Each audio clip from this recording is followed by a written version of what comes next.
ব্যক্তিত্বহীন পিতামাতার 4টি লক্ষণ। নাম্বার 1, সন্তানকে কথায় কথায় অভিশাপ দেওয়া। এই কাজটা কখনোই করবেন না।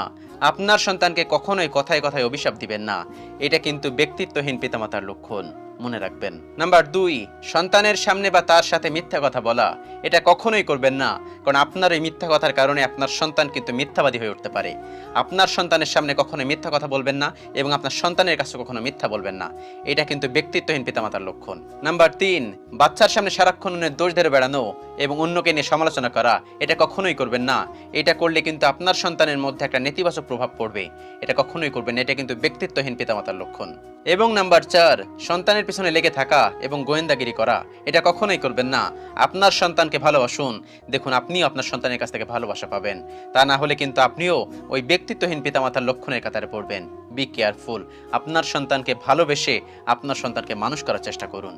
আল্লাহ রাব্বুল আলামিন আমাদের সবাইকে বোঝার